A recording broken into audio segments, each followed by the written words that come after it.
fait qu'il y a une charge, il y a une sorte de poids de la vie, une sorte de lourdeur de la vie, une sorte de comment on appelle ça, vraiment de poids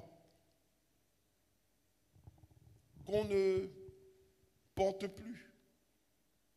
Et comme tu ne portes plus ce poids-là, comme tu n'as plus ce poids sur ta vie, alors tu vas vivre mieux plus longtemps. Voilà une des particularités du fait de mettre en Dieu sa confiance. Amen. Donc on relit le passage, il dit « Confie-toi en l'Éternel de tout ton cœur et ne t'appuie pas sur ta sagesse. » Tu vois, quand tu dois sortir d'une épreuve, quand tu dois sortir d'un problème, quand tu veux régler une situation, demande-toi qu'est-ce que Dieu veut que je fasse et ensuite fais-le et attends-toi à voir la gloire de Dieu. Et ne t'appuie pas sur ta propre sagesse, c'est-à-dire ne cherche pas par tes propres forces, par ton propre raisonnement, par tes propres directions et ce genre de trucs à régler. Et dit reconnais-le dans toutes tes voies, reconnais-le dans toutes tes voies et il aplanira tes sentiers. Il aplanira tes sentiers. Amen. Il aplanira. Dis l'Éternel aplanit mes sentiers. Alléluia. L'Éternel aplanit mes sentiers au nom de Jésus.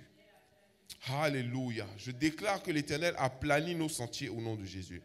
Amen.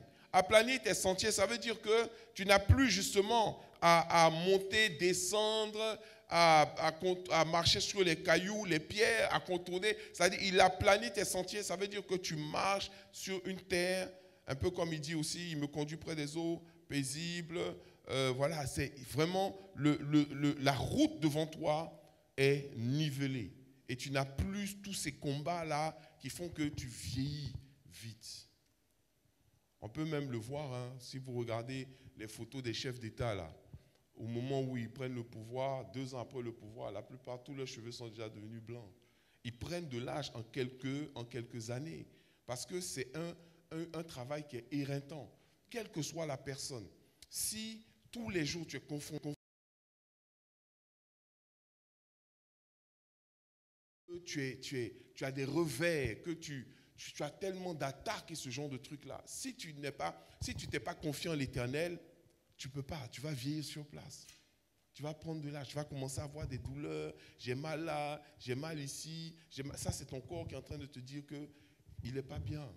Tu vois? Donc, le fait de se confier de tout son cœur en Dieu, c'est un peu comme il dit, je viens, je dépose mon fardeau à la croix.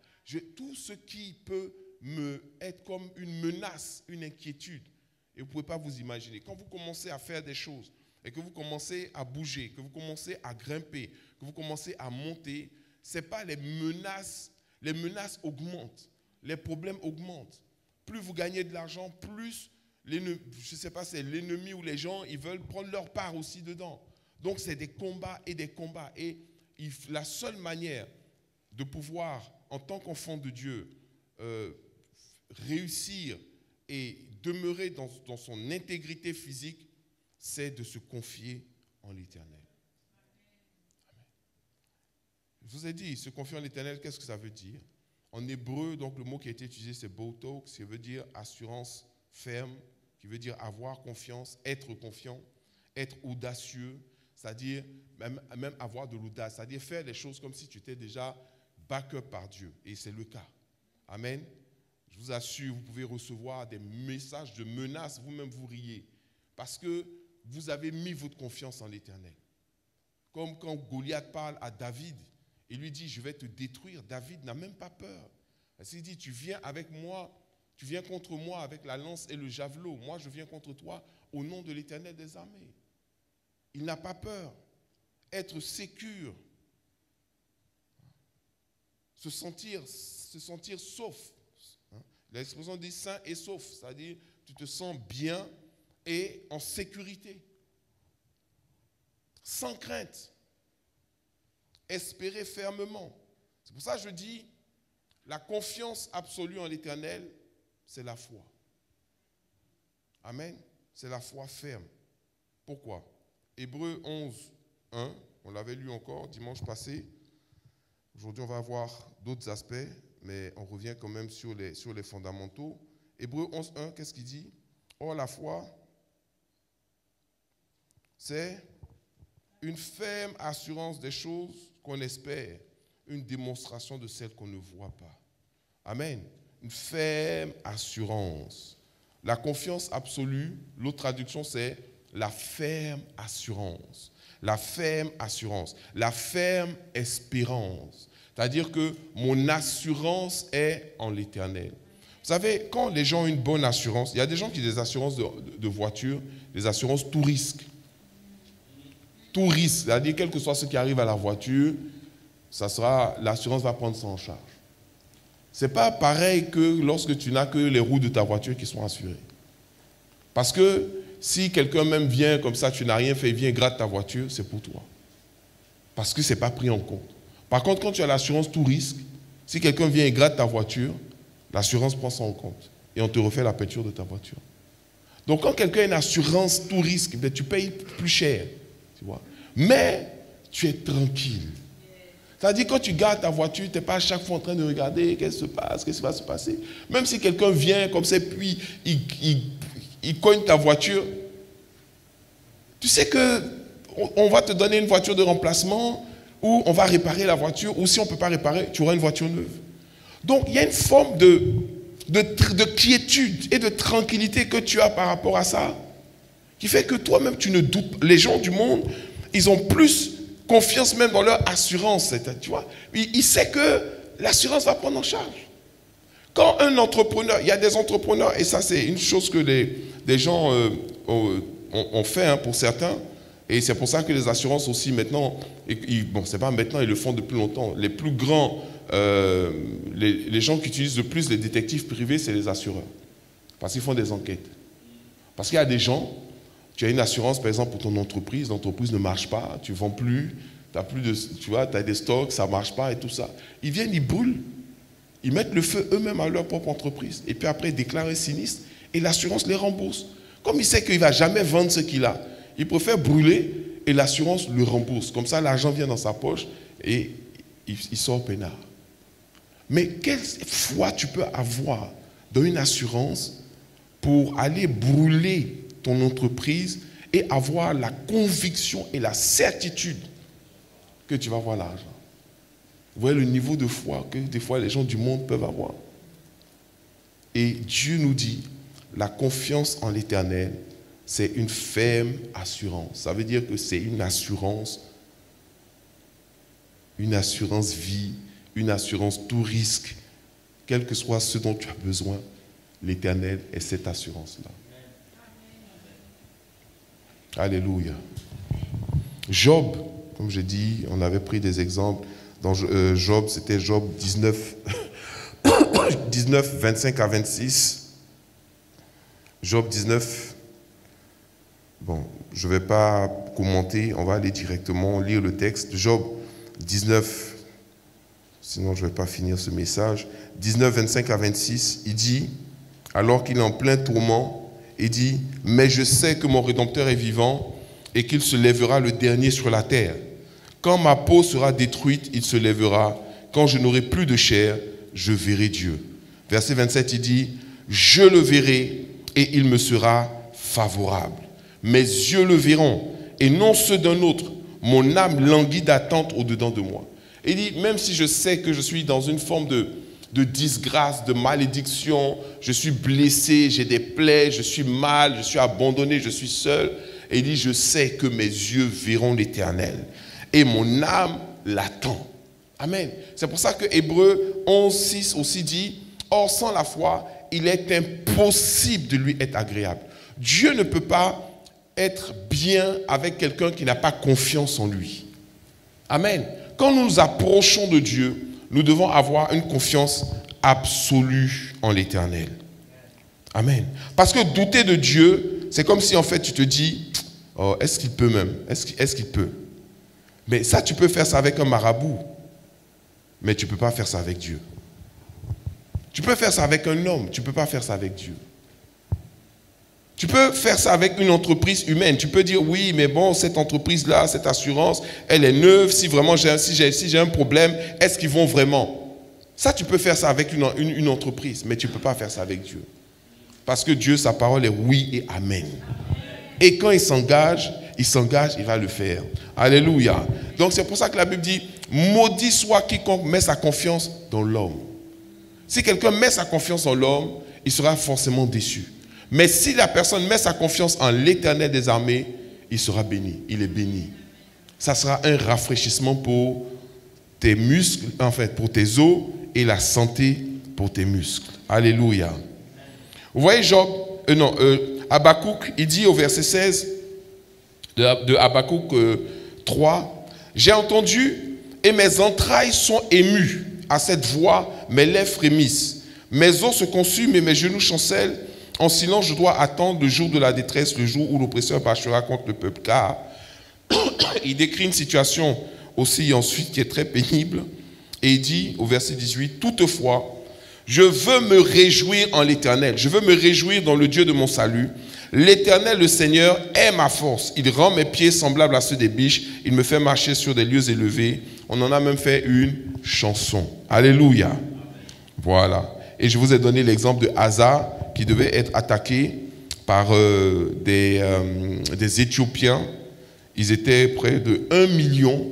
Ils lui ont déclaré la guerre. Il est resté confiant dans l'Éternel. Je vous ai parlé également d'Ézéchias qui devait être également attaqué. Et il a mis sa confiance totale en l'Éternel. Il a vu la gloire de Dieu. On va terminer notre série aujourd'hui en prenant notre Bible dans le livre des Actes, chapitre 4. Actes, chapitre 4.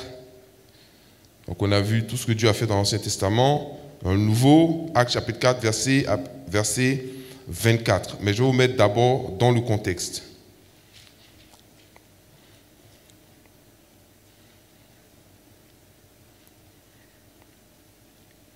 Après la Pentecôte, l'Église a commencé à subir d'énormes persécutions.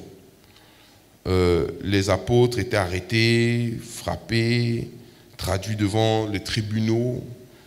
Dans Actes chapitre 4, la Bible dit au verset 1, « Tandis que Pierre et Jean parlaient au peuple, pendant qu'ils étaient en train de parler au peuple, survinrent les sacrificateurs, le commandant du temple et les Sadducéens. » Donc, il survint des hommes religieux et le commandant, c'était un militaire voilà, du temple et les Sadducéens. Mécontents de ce qu'ils enseignaient le peuple et annonçaient en la personne de Jésus la résurrection des morts.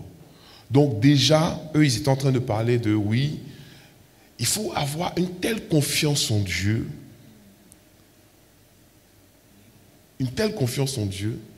qu'il faut croire que quand bien même on va mourir, Dieu va faire quoi? Il va nous ressusciter. Ça, c'est le niveau de foi qu'a un enfant de Dieu. Pour ça, la Bible dit, ils l'ont vaincu, en parlant de l'Antéchrist, ils l'ont vaincu. Pourquoi? Parce qu'ils n'ont pas aimé leur vie jusqu'à craindre la mort. La première chose dont Dieu nous délivre, dont la confiance en Dieu nous délivre, c'est la peur de la mort. Parce que pour un païen, on ne sait pas ce qu'il y a derrière la mort, pour certains. Pour d'autres, on va se réincarner. Mais ça, c'est peut-être. Pour d'autres, si on ne se réincarne pas, ils ne savent pas. Ils se disent peut-être que tu vas venir comme un mouton, peut-être que tu vas venir comme un bœuf, ou bien ils disent que non, c'est le vide absolu. Tout disparaît. Mais Jésus dit non. Jésus dit, mais qui peut vous parler de la vie après la mort? Si ce n'est celui qui est venu de Dieu. Et dit, moi je vais vous dire, il y a le royaume de Dieu et il y a l'enfer. Et il nous explique pourquoi il y a l'enfer. Il nous explique les fondements de la création de la terre. Les gens veulent gommer Dieu, mais si tu gommes Dieu, tout perd son sens. Pourquoi c'est sur cette petite planète-là qui ressemble à un grain de sable dans l'univers que se trouve la vie et que nous vivons? Pourquoi est-ce que c'est le seul endroit dans tout l'univers où c'est répertorié qui est la vie? Pourquoi nous sommes dotés de la parole telle que nous l'avons et telle que vous l'entendez aujourd'hui? Pourquoi Dieu a voulu que nous réunissions régulièrement les dimanches ou en semaine pour prier, pour écouter la parole. Pourquoi il nous a donné la parole, la Bible et tout? Jésus dit, à la fin, on va séparer les brebis d'avec les boucs. Et les brebis vont demeurer avec le Père pour l'éternité. Et les boucs seront jetés avec leur chef, leur père, leur patron, leur ami, leur camarade, le diable, pour l'éternité également. Et il dit, et ses disciples, Pierre, ce que la Bible dit, c'était Pierre et Jean. Ils partaient dans le temple, ils enseignaient, et ils disaient aux gens, il leur parlait de la résurrection des morts en Jésus. Il dit, Jésus est notre assurance que lorsque nous allons mourir, parce que nous allons, pour la plupart, beaucoup vont mourir, d'autres ne vont pas mourir, d'autres vont tout simplement être enlevés, ou d'autres, voilà. Il dit, tous ceux qui vont mourir, ils vont connaître la résurrection. Dieu va les ressusciter. Et ça les énervait. La Bible dit, ils firent quoi? Verset 3. Ils mirent les mains sur eux et les jetèrent en prison jusqu'au lendemain, car il était déjà le soir. Donc ils les ont attrapés et les ont jetés en prison. Cependant, beaucoup de ceux qui avaient entendu la parole crurent, et le nombre des hommes s'éleva à environ 5000.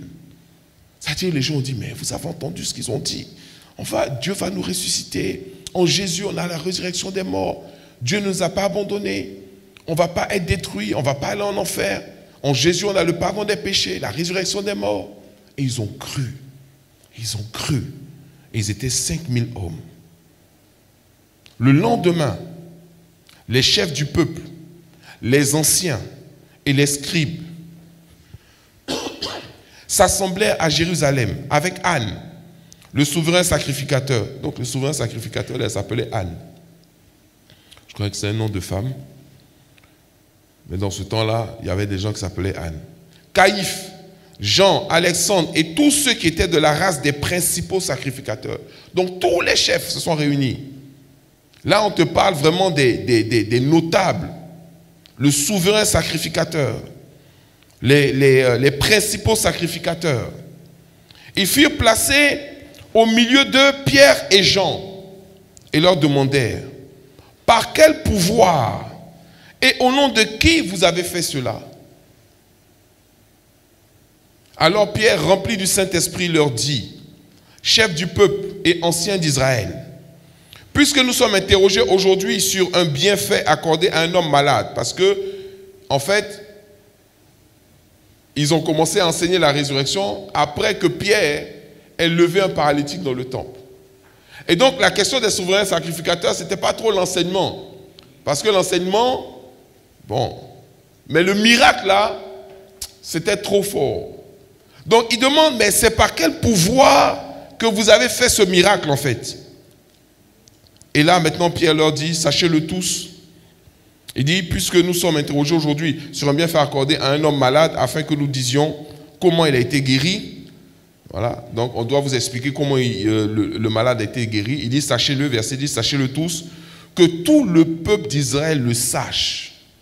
Que tout le peuple d'Israël le sache. C'est par le nom de Jésus-Christ de Nazareth que vous avez crucifié et que Dieu a ressuscité des morts. C'est par lui que cet homme se présente en pleine santé devant vous. Jésus est la pierre rejetée par vous qui bâtissez et qui est devenue la principale de l'angle. Petit récap. Rappelez-vous que une semaine avant, on a demandé à Pierre, Pierre, tu le connais? Pierre dit, je ne le connais pas. Je jure devant Dieu que lui là, je n'ai jamais vu. Devant Jésus, Jésus le voyait, le regardait comme ça, quand il était en train de renier Jésus. Mais entre le moment où il reniait Jésus et le moment où il a été placé devant le Sanhédrin et devant tous les notables, il y a quelque chose qui a changé dans le cœur de Pierre et qui a fait qu'il avait une confiance absolue en Dieu. Tellement absolue que lui-même, il enseignait la résurrection des morts.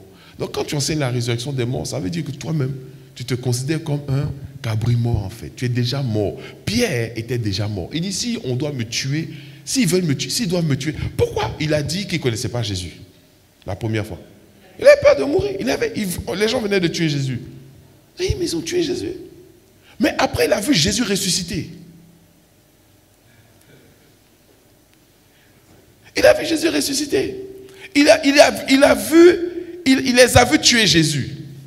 Là, il ne pouvait pas parler. Parce qu'on lui dit, tu le connais? Et il dit, oh, moi, franchement, je ne le connais pas. Ça. Mais quand il a vu Jésus ressuscité, il dit, ah, donc l'affaire est vraie.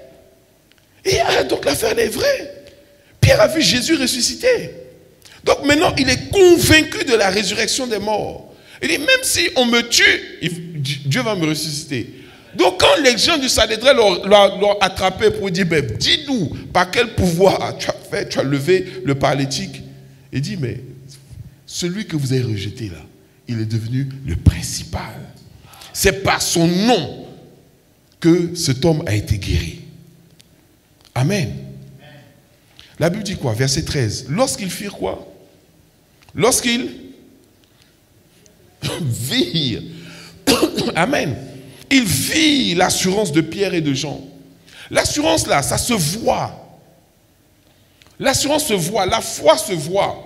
Ça ne se voit pas comme, je ne sais pas moi, c'est pas écrit sur son front, mais dans ton attitude, dans ta manière. C'est-à-dire que le Pierre qui disait non, moi je ne le connais pas, c'est faux, vous mentez, moi je ne l'ai jamais vu et tout, il avait une attitude misérabiliste de quelqu'un qui quémande, de quelqu'un qui pleurniche. Donc tu as des gens, soi-disant ils manifestent la foi, mais en même temps c'est des supplications, ils pleurnichent, ils ont peur et ce genre de trucs. Pierre n'avait pas, il avait une certaine audace. Voyez? Donc, lorsqu'ils virent l'assurance de Pierre et de Jean, leur assurance ou leur audace, ils furent étonnés, sachant que c'étaient des hommes du peuple sans instruction. Et ils les reconnurent pour avoir été avec Jésus. Mais comme ils voyaient là, près d'eux, l'homme qui avait été guéri, ils n'avaient rien à répliquer. Parce qu'ils voyaient le miracle à côté d'eux. Ils voyaient le paralytique qui marchait. Ils voyaient les preuves que ce que Dieu dit, il le fait. Verset 15. Ils leur ordonnèrent de sortir du Sanhédrin. D'y sortir. Et ils délibérèrent entre eux, disant, que ferons-nous à ces hommes? Donc ils discutent entre eux. Après leur avoir dit de sortir, car il est manifeste pour tous les habitants de Jérusalem qu'un miracle signalé a été accompli par eux, et que nous ne pouvons pas le nier.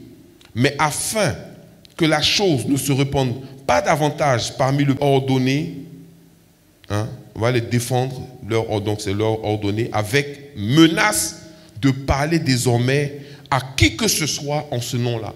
Ils disent, on va leur dire que vous là, si vous parlez encore au nom de Jésus là, ce qu'on va vous faire, on va vous botter, on va vous frapper, on va vous crucifier. Ce qu'on a fait à Jésus même c'est petit. Ils ont dit, on va les menacer. Et les uns appelés leur défendirent absolument. Ils ont dit absolument, vous ne parlez plus. On veut plus vous entendre parler au nom de Jésus. Plus jamais. Donc, s'ils avaient écouté ces gens-là, nous, on n'en est pas entendre parler de Jésus aujourd'hui. Est-ce que vous me suivez? C'est la confiance absolue. Mais la confiance que Pierre a eue, il a eu quand il a vu Jésus ressusciter. Il dit non, lui, il a confiance en Dieu. Verset 20. Car nous ne pouvons pas... Ok, plutôt, verset 19. Pierre et Jean leur répondirent. Donc Pierre et Jean disent, mais jugez vous-même s'il est juste devant Dieu de vous obéir à vous plutôt qu'à Dieu. Vous voyez l'assurance? Vous voyez la conviction? Vous voyez que c'était des hommes différents. Ils ont dit, ok, vous nous menacez tout ça là, mais d'après vous, on doit obéir à qui? À vous ou à Dieu? Verset 20. Car nous ne pouvons pas ne pas parler de ce que nous avons vu et entendu. Ils leur firent de nouvelles menaces. Ils les ont menacés encore. En tout cas, vous n'avez pas dit, vous pouvez, vous voulez faire, allez faire, vous allez voir.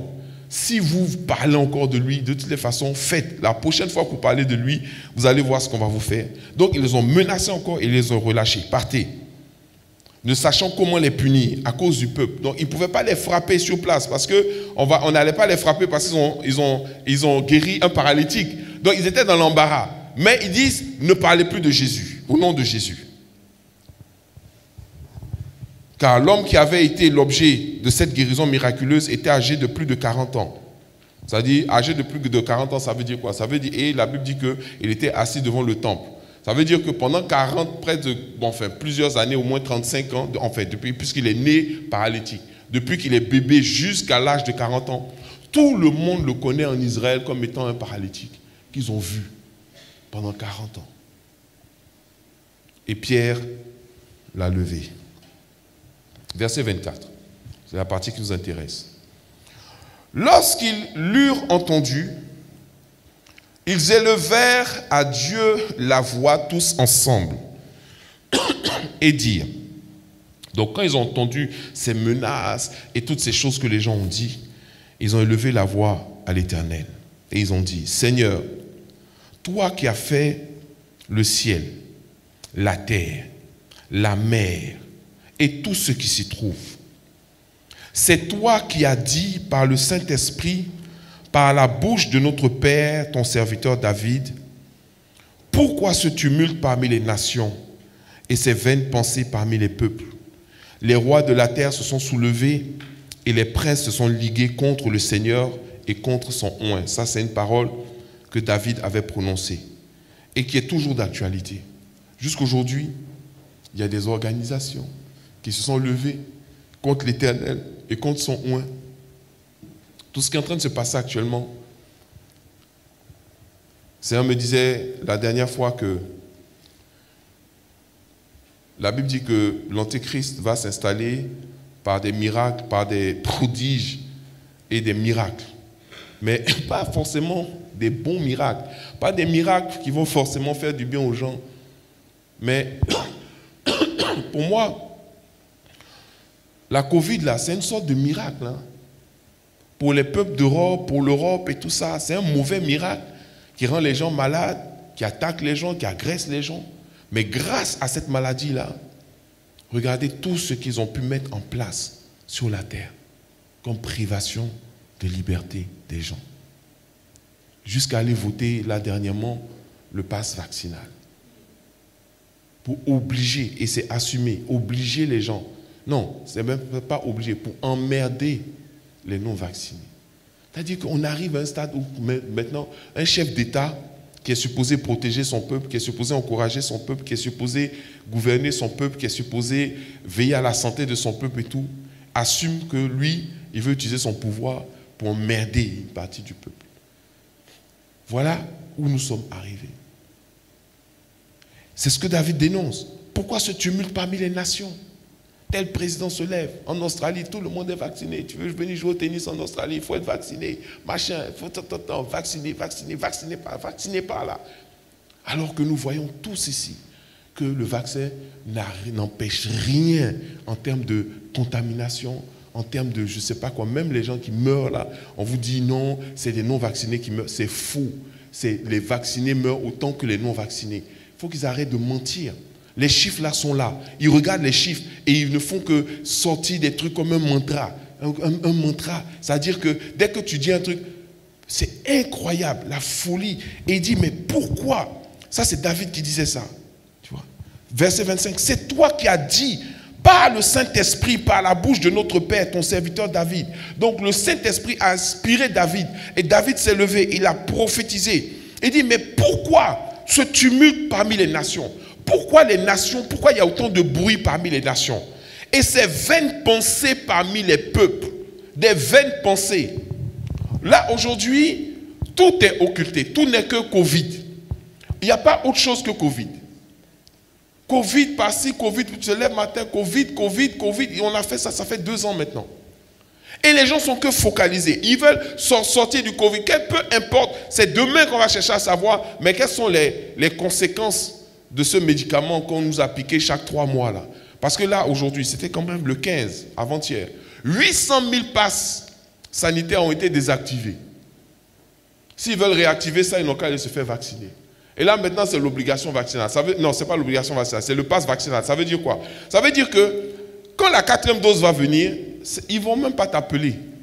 Ils n'ont pas besoin de dire non, ta 4e dose est arrivée, il faut aller faire. Non, non, on désactive ton pass. Et maintenant, même pour aller acheter du pain, là, tu vas aller, on va te demander ton pass vaccinal, ta carte d'identité. Donc tu ne peux pas prendre le pass de ta camarade ou de quelqu'un pour aller. Non, non, ils auront le droit, les restaurateurs auront le droit de demander ta carte d'identité pour voir si vraiment ton pass vaccinal correspond. Donc, ils ne sont même pas pressés, quoi. Ils sont tranquilles. Parce que 4e dose, 5e dose, 6e dose, même ceux qui ont cru, qui ont dit non, ils vont faire 2 et puis après ils vont laisser là. Quand à la 5e dose, c'est là, ils vont, c'est là. Tu ne fais que retarder l'échéance seulement. Mais à un moment, Tom a dit, mais attends, 7 doses quand même, en moins de 2 ans. Parce que avant c'était, on dit, on va vous faire, ils ont dit le vaccin, une fois qu'on t'a vacciné, c'est bon pour toujours. Même pas un mois après, on dit non, ça te protège à 96% et puis pour toujours. Après, on te dit non, c'est pas 96%, je crois que c'est 60%, mais ça dure 6 mois. Après, on dit non, c'est 40%, mais ça dure 4 mois. Maintenant, 4 mois, on dit non, maintenant, ça n'empêche pas les contaminations, ça n'empêche pas, ça dure 3 mois. Et quand tu fais là, en moins de 3 mois, ça revient à 0. Donc, il faut refaire encore. Il risque d'arriver à 2 mois. Mais même 3 mois, c'est déjà beaucoup. 3 mois, ça veut dire que chaque année, on doit te piquer combien de fois? 4 fois. Il y a des gens qui disaient, oui, mais moi, même si on doit me piquer 10 fois même, moi, ce n'est pas un problème pour moi, tant que je peux éviter la Covid. Ce sont eux là qui votent les lois là. Donc, même David dit, mais pourquoi ce tumulte parmi les peuples, parmi les nations? Pourquoi tout ce bruit là? Et c'est vaines pensées parmi les hommes. C'est des vaines pensées parce que même le directeur de l'OMS dit, ne pensez pas que c'est en multipliant les doses de rappel que vous allez échapper à la Covid. Mais personne n'écoute. Eux-mêmes, ils reconnaissent que ce n'est pas comme ça que les gens vont s'en sortir. Les rois de la terre se sont soulevés et les princes se sont ligués, c'est-à-dire qu'ils se sont organisés. Quand tu vois que le même discours sort de la bouche d'un tel, de la bouche d'un tel, de la bouche d'un tel, de la bouche d'un tel. Quand tu dis, mais pourquoi vous faites comme ça? Oui, mais c'est la même chose qu'on fait en Espagne, en Italie, en Chine. Tout le monde fait comme ça. Donc, parce que tout le monde fait, on doit faire aussi comme ça. Alors que certains pays aujourd'hui, on dit par exemple, l'Espagne dit, ils ne considèrent plus la Covid comme une pandémie. À partir de maintenant, ils vont traiter ça comme la grippe. Mais faites comme ça maintenant. En Italie, ils disent que l'obligation vaccinale, c'est pour les plus de 50 ans. Les autres, faites ce que vous voulez. Ben, faites aussi comme ça. Mais ils vont à chaque fois vous dire, les discours les plus privatifs de liberté, c'est ce qu'on met en avant pour pouvoir brimer les gens. Et le Seigneur dit, en effet, verset 27, en effet, contre ton saint serviteur Jésus, et là c'était les religieux de l'époque qui se sont ligués contre Jésus, ligués contre le fait qu'on enseigne au nom de Jésus, qu'on prêche au nom de Jésus, que tu as oint en parlant de Jésus. Hérode et Ponce Pilate se sont ligués dans cette ville avec les nations et avec les peuples d'Israël pour faire tout ce que ta main et ton conseil avaient arrêté d'avance. Amen. Ce que nous devons savoir, c'est que rien n'arrive par hasard. Toutes ces choses-là que nous sommes en train de vivre, c'est Dieu qui les a permises. Ne pensez pas que ça a surpris Dieu. Ça n'a pas surpris. Moi, ce que je disais souvent, avant même que ça commence, c'est que nous sommes dans la fin des temps. Et qu'on va avoir et assister à des choses qui risquent de nous surprendre. Mais le but derrière tout ça, c'est arriver à contrôler les gens, à contrôler les populations. Parce que le diable, il veut faire la plus grande moisson d'âmes qu'il n'a jamais faite. Et donc nous, on doit marcher avec une assurance encore plus grande en l'Éternel, une assurance absolue en Dieu. Amen. Et c'est ce que les gens de l'Église avaient. C'est pour ça qu'au verset 29, la Bible dit, ils ont dit quoi? Et maintenant, Seigneur, vois leurs menaces et donne à tes serviteurs. Donc il dit, les menaces sont là, les menaces sont vraies. Nous, on ne va pas prier pour que tu enlèves les menaces ou tu leur dises de se repentir. Souvent, il y a des gens qui se croient malins. Pour ça, on dit, confie-toi en l'Éternel de tout ton cœur, ne t'appuie pas sa propre sagesse. Les gens vont dire, oui, on va prier pour que la loi change. Tu as prié pour que la loi change. Tu es drôle, toi. C'est-à-dire qu'ils étaient 250 à voter, 198 ont voté pour. 60 ont voté contre. Les autres se sont abstenus. Toi, tu vas prier pour que quelle loi change en fait. Il faut prier pour que malgré les lois qui sont en train de passer là, toi, tu puisses servir ton Dieu.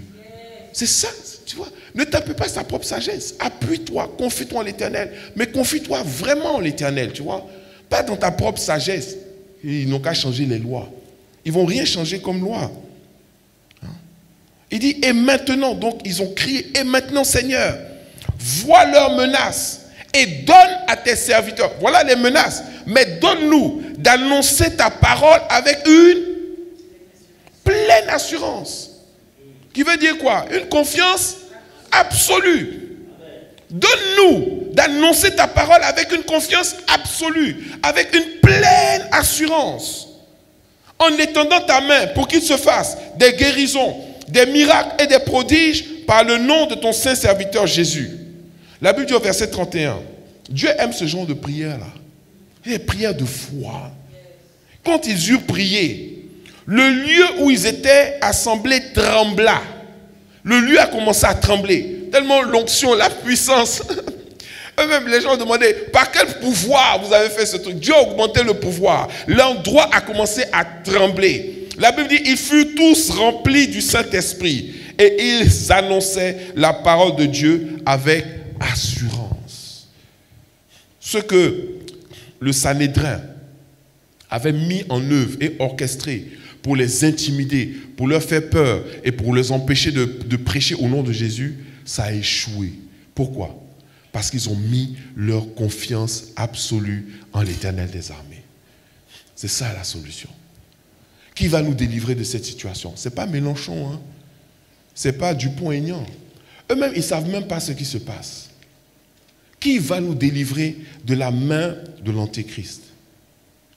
Qui va nous délivrer de sa main? Qui va nous permettre de sortir de ce traquenard en gardant notre salut, en gardant notre paix, en gardant notre intégrité spirituelle, notre intégrité mentale, morale, notre intégrité dans tous les domaines? C'est l'Éternel des armées. C'est pour ça que la seule manière pour nous de sortir de cette situation, c'est de mettre en lui notre confiance absolue.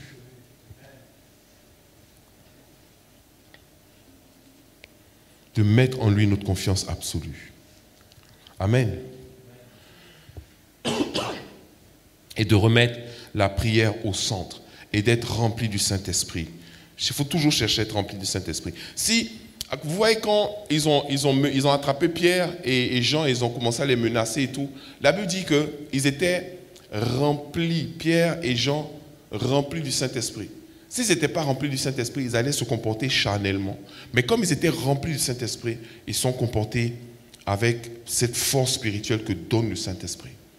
Donc si on veut survoler cette saison, survoler cette période, et puis demeurer ferme, demeurer avec une foi ferme, une assurance ferme, une confiance ferme en l'Éternel. C'est pour ça qu'il dit, mets ta confiance en l'Éternel de tout ton cœur. Il n'y a que l'Esprit qui permet que ça puisse se faire ainsi. Alléluia. On va se lever, on va prier le Seigneur. Alléluia. La Bible dit au verset... Amen. On peut acclamer le Seigneur. Alléluia. Amen. On va se lever dans la présence de Dieu.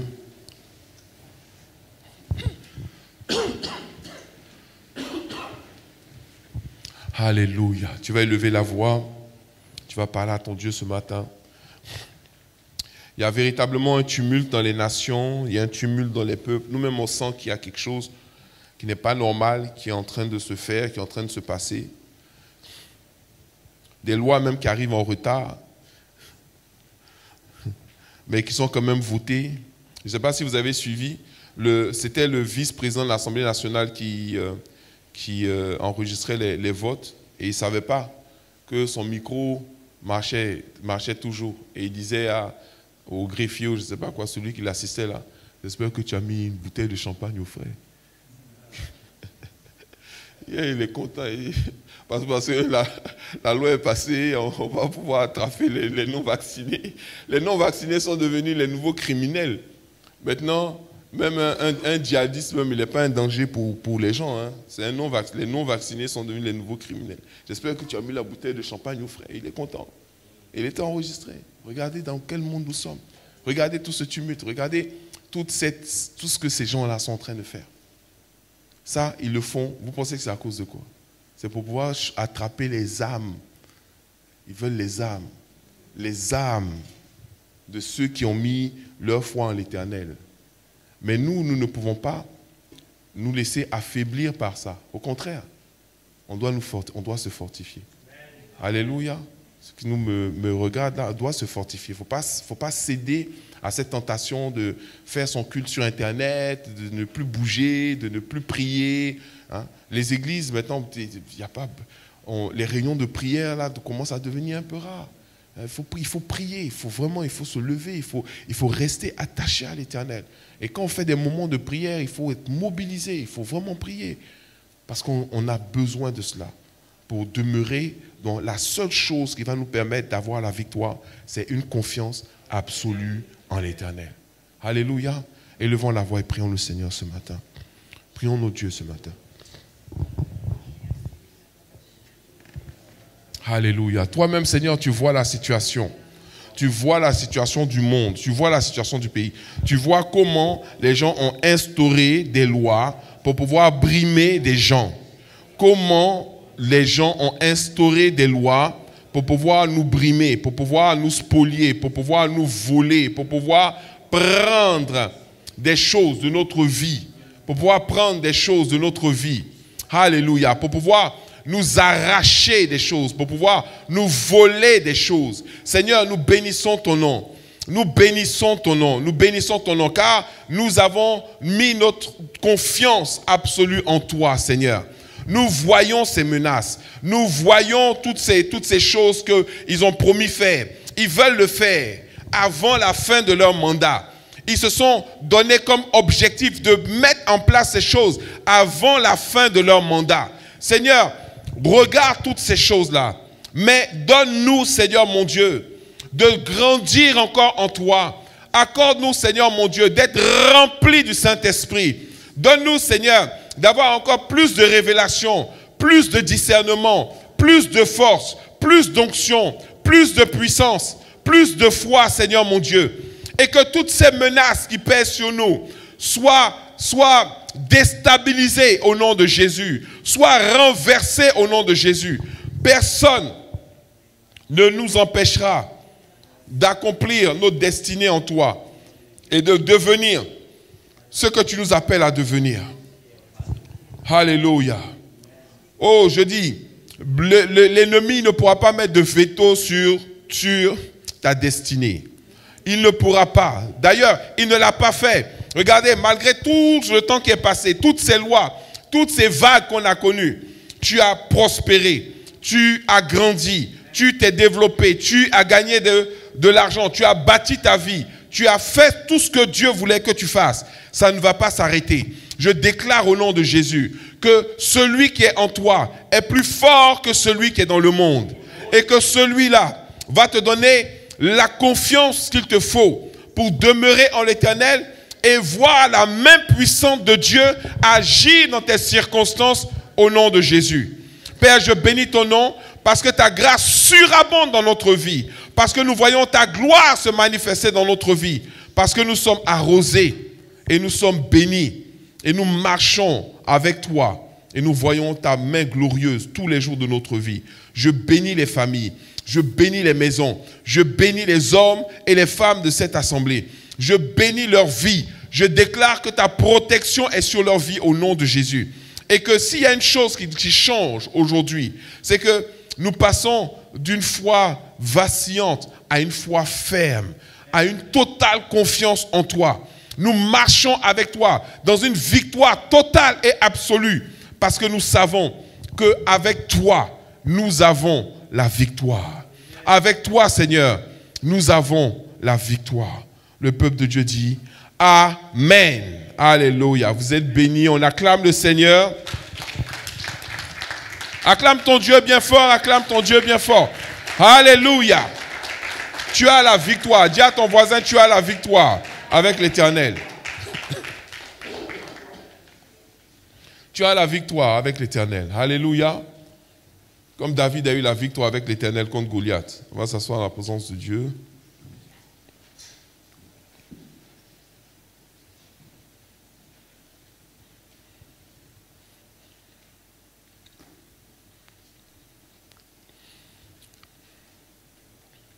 Et pour nos dîmes et nos offrandes, c'est pour ceux qui veulent semer dans la maison de l'Éternel. Si tu envoies une offrande, je crois qu'on vous a distribué des enveloppes. Ceux qui sont sur Internet et qui veulent également soutenir vous pouvez le faire via les liens qui sont dans la description de la vidéo ou sur le site Internet du ministère.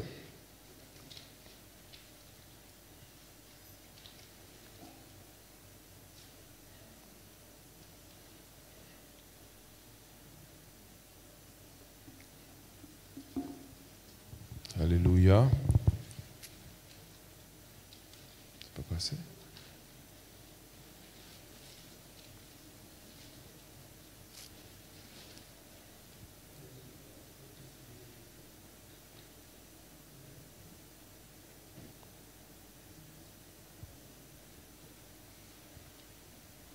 Merci Jésus. Merci Jésus. Ok, si tu as ton offrande, tu peux la porter dans la maison du Seigneur.